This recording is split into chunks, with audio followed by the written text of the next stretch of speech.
సమస్యతో బాధపడుతున్నారా? ఇప్పుడు లేజర్ చికిత్సతో ట్రీట్మెంట్ రేంజ్ హాస్పిటల్స్ లో శాశ్వత పరిష్కారం. ఇప్పుడే సంప్రదించండి. ఆంధ్రప్రదేశ్ ప్రభుత్వం చిన్న తరహా కాంట్రాక్టర్లకి ఒక గుడ్ న్యూస్ చెప్పింది. ఇప్పటివరకు ప్రజలకు ఇచ్చేటువంటి సంక్షేమ పథకాలు, మరోవైపు గతంలో ఉన్నటువంటి బకాయిలకి సంబంధించి ప్రభుత్వ ఉద్యోగులకు ఇచ్చేటువంటి సహకారం, ప్రోత్సాహం, వీటన్నిటికీ భిన్నంగా కాంట్రాక్టర్లను కూడా ఆదుకునే ప్రయత్నం ఆంధ్రప్రదేశ్ ప్రభుత్వం మొదలుపెట్టింది. చిన్న మధ్య తరహా కాంట్రాక్టర్లు పెద్ద ఎత్తున పెట్టుబడులు పెట్టి బిల్లులు రాక ఇబ్బంది పడుతున్నటువంటి నేపథ్యంలో దాదాపు 2,000 కోట్ల రూపాయల నిధులను విడుదల చేసేందుకు రాష్ట్ర ప్రభుత్వం సన్నద్ధమైంది.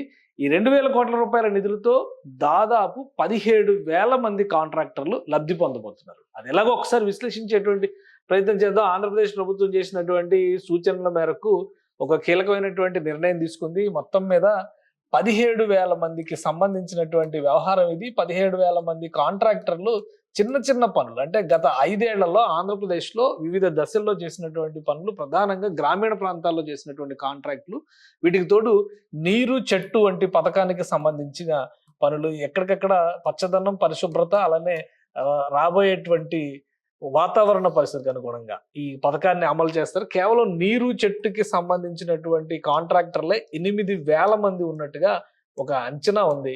ఈ క్రమంలో వీళ్ళందరినీ కూడా ఆదుకోవాలని రాష్ట్ర ప్రభుత్వం డిసైడ్ చేసింది. నీరు చెట్టు కోసం పనిచేసిన 8,000 మంది కాంట్రాక్టర్లు ప్లస్ గ్రామీణ ప్రాంతాల్లో రాష్ట్ర వ్యాప్తంగా వివిధ రకాల పనులకు సంబంధించినటువంటి చిన్న చిన్న కాంట్రాక్టులు వేసినటువంటి మరొక 9,000 మంది కాంట్రాక్టర్లకి సంబంధించి బిల్లులు చాలా కాలంగా పెండింగ్ లో ఉన్నట్టుగా ప్రభుత్వం దృష్టికి వచ్చింది. వీటన్నిటినీ కూడా మదింపు చేసి 2,000 కోట్ల రూపాయల బడ్జెట్ అవుతుందని ఒక అంచనా వేశారు.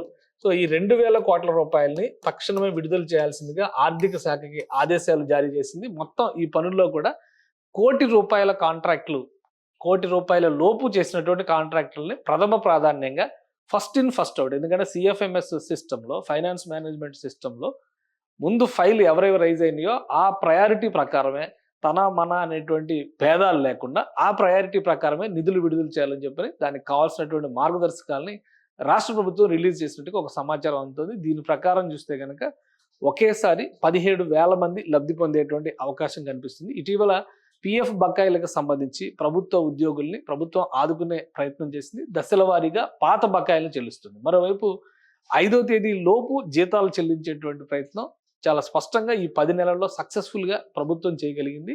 ఇక సంక్షేమ పథకాల విషయంలో పెన్షన్ల వంటి స్కీమ్స్ని ఎక్కడా కూడా ఎలాంటి ఆటంకాలు రాకుండా ఒక ఫైనాన్షియల్ డిసిప్లిన్ మెయింటైన్ చేస్తూ రాష్ట్ర ప్రభుత్వం అన్ని పథకాలని ఏవైతే హామీలు ఇచ్చి అమలు చేయడం ప్రారంభించిందో ఆ పథకాలకు ఎక్కడ ఇబ్బంది రాకుండా ఆర్థిక క్రమశిక్షణను పాటిస్తుంది. ఇదే క్రమంలో పెండింగ్ బిల్లులకు సంబంధించి పెద్ద ప్రాజెక్టులు, చిన్న ప్రాజెక్టులు, మధ్య తరహా ప్రాజెక్టులు, అలానే micro level projects, micro level works చేసినటువంటి కాంట్రాక్టర్లు అనేక మంది గత ప్రభుత్వ హయాం నుంచి ఇబ్బంది పడుతూ ఉన్నారు.